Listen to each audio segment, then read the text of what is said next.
Hello everyone, my name is Bob Scott. I work for the Arkansas Archeological Survey at our Pine Bluff Research Station at UA-PB, and I'm going to wrap up Michelle's discussion about faunal remains from archaeological sites by talking about the kinds of shell that we find in archaeological contexts. So we find the remains of two classes of mollusks in archaeological sites in Arkansas, gastropods and bivalves. Gastropods are snails, and we find the shells of both freshwater or aquatic snails and land or terrestrial snails from archaeological sites. Now, why do we find shell at archaeological sites? Well, in general, it's assumed that they represent food refuse, especially bivalves or freshwater mussels. People that have or know of sites along major rivers in the state have sometimes probably seen the large deposits of mussel shell. And generally, the assumption is that they're food remains because there's other animal remains that we assume people were eating are found within them. But mussel shell was also used to make tools, ornaments, personal ornaments by Native Americans, and even some freshwater snails shells were used to make beads as ornaments. So that's another reason why we can find them in archaeological contexts. However, we also find shell on sites as a result of natural accumulations. Terrestrial snails, for example, may have already been on at a given place before or after occupied by Native Americans. And aquatic snails could have been consumed. Smaller specimens of smaller snails, aquatic snails, though, could have easily been deposited by floods, or they could have hitched a ride on a freshwater mussel that was collected to be eaten or was picked up for some other reason. And after around AD 1000, mussel shell was used as a raw material in production of pottery. Crust mussel shell was used as a tempering agent. So there's other reasons why we have shell in archaeological deposits. So now I'm going to just sort of quickly talk about the analysis of analyzing mussel shell. I'm going to avoid snails because they gross me out. What I've got laid out here in our lab at UA-PB is mussel shells from a site called the Heber Springs site in Claiborne County on the Little Red River.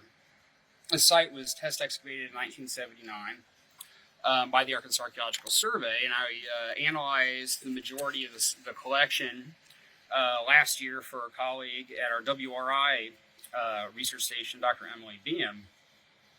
And I'm just going to sort of refer to some of these specimens when we talk about the analysis. And so we collect all the same primary data, basically, that a zooarchaeologist analyzing vertebrate remains does, except we're lucky in the case of mussels, bivalves, because there's only two elements, a left valve and a right valve.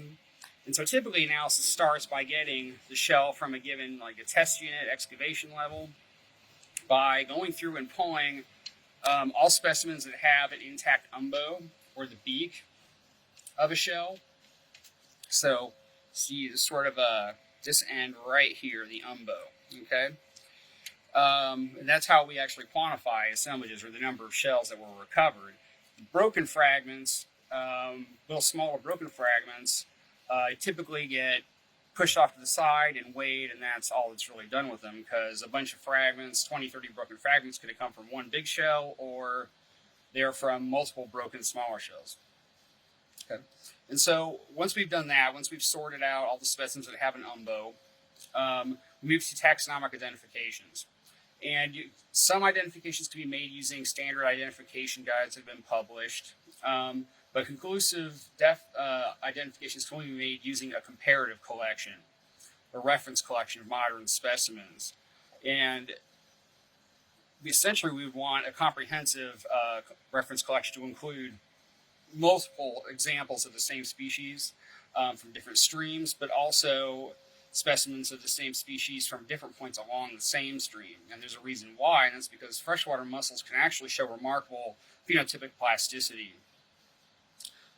Early in the development or growth of a mussel, within the first 2 months, they actually will have phenotypic responses to differences in stream conditions. And so we can actually see clinal variation in shell morphology within the same species that can be related to changing current, flow, water depth, substrate, and stream size. For example, it's been shown that there's an increase in shell inflation with stream size. So shells of the same species are going to be compressed in small streams and inflated in larger streams. For example, right here we have two specimens, left valves of the species Fusconi flava, the Wabash pigtoe. Okay, both from the same side. The one on the right is from a larger stream in East Arkansas. The one on the left is from the Heber Spring site. As you can see, as far as shell sculpture goes, more pronounced dorsal ridge on the specimen from the larger stream, not so much on the one from the Heber Spring site, Little Red River, which is a smaller stream. And so if someone analyzing shell from this area that's not familiar with it might spend a lot more time trying to figure out what species this is if it doesn't look like that, but they're actually the same species. Okay. And that phenotypic plasticity can actually sometimes result in, or a consequence of it is that you can see a convergence of morphological characteristics. So different species can look like each other in some cases, especially ones that are members of the same genus.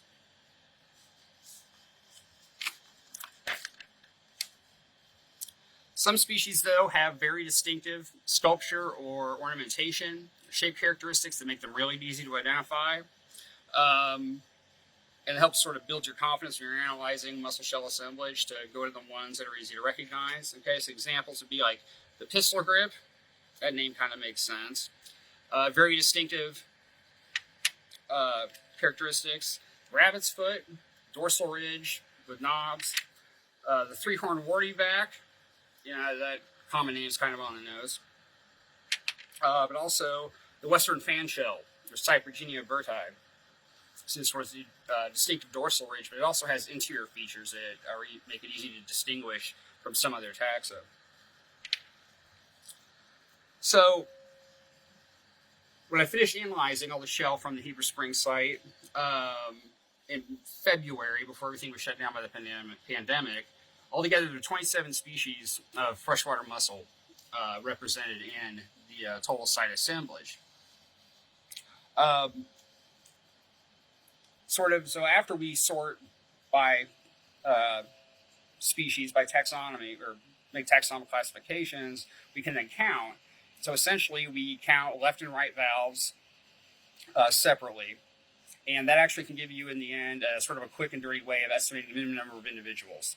So for the most common species in the assemblage, which is the common name is the spike, there were about 5,300 valves. That's combined, that's left and right together. But if we just look at the greatest number of, there were more left valves or left shells than there were right. And so the number of left valves is what we would use to give an estimate of the minimum number of individuals. In this case, about 2,700.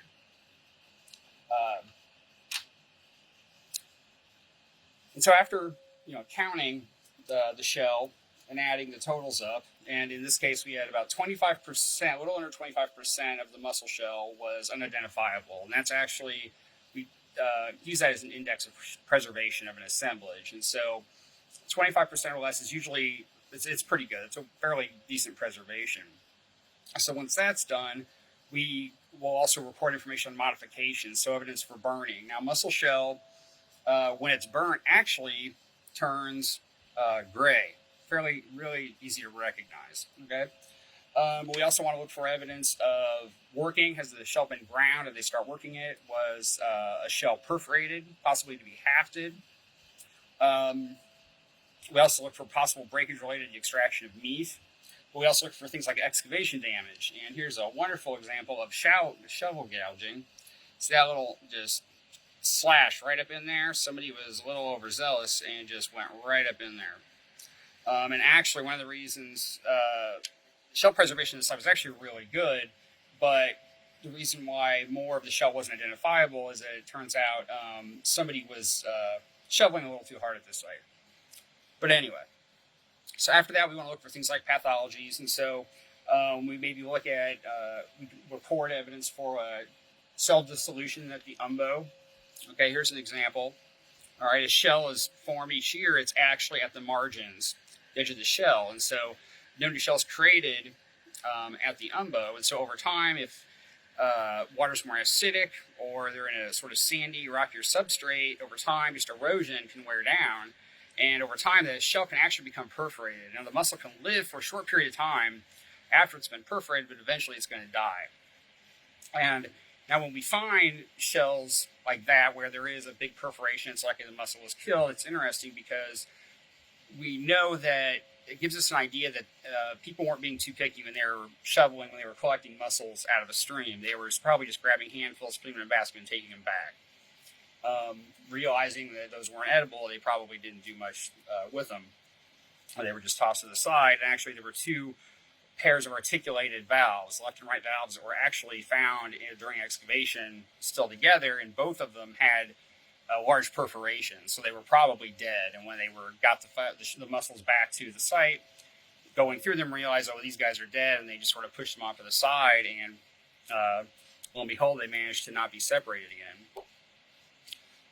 Some species of mussel are actually sexual dimorphic, and so you can actually tell females apart from males. There's not too many, but for females, there's typically the posterior ventral portion of female shells are going to be expanded and inflated. So after that, we record some measurements. Now, biologists will use shell size or length as sort of like an estimate or proxy for age. Unfortunately, in archaeological context, usually the margins of shells are broken. Sometimes it's even just a little bit, so we can't rely on the same. So now ecologists would actually measure the greatest distance from the anterior to posterior end. We can't do that. So what we would do is measure between the adductor scars, the anterior and the posterior adductor scars. And that's a measurement that's been shown to be positively correlated with shell size. And you can actually use that data that's collected to estimate meat yield. But also, if we have that data for shell from multiple deposits from successive occupations, we can actually compare statistically average size and see if their human exploitation of mussel beds has had an impact on the size of mussels in a given mussel bed through time. But there's other variables that can affect size as well. We also weigh all shell fragments. Sometimes we also do a refit analysis with freshwater mussels, where we literally go through and we try and match left valves and right valves of the same species. It's time consuming and mind numbing, but it provides us important information. If we have a large number of refits, we know that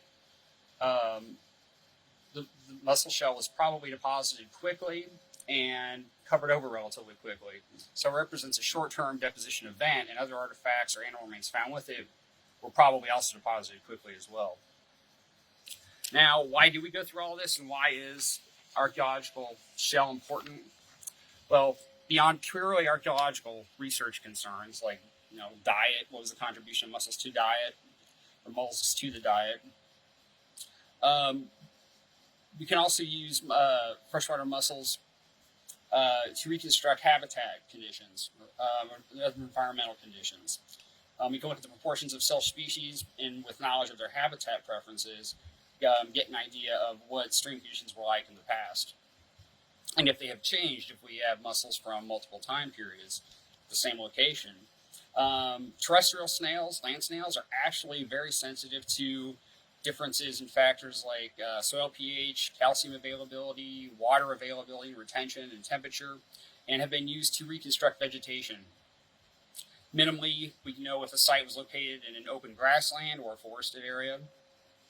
We also use mussel shell in applied soil archaeological research, okay, because archaeological shell, or studies of archaeological animal remains, not just mussels, but mussels in particular, have been particularly interesting. We can inform conservation efforts. Essentially, we can give an idea to biologists of what the original distribution, but also the abundance of species were prior to historic times and modern environmental impacts like channelization and pollution. And in some cases, we're actually been able to identify range extensions of species. The site for Heber Springs, there was one species that we identified. It's called the snuff box, Epioblasma triquestra. And what was cool about finding this is this actually hasn't been reported that I've been able to tell by modern in recent mussel surveys of the Red River, or the Little Red River, excuse me. And so that actually has been a result of studies of archaeological mussel shell in Mississippi, Arkansas, and other states. So I'm going to stop there because I just passed 15 minutes, but thank you for watching, and I hope this wasn't too boring.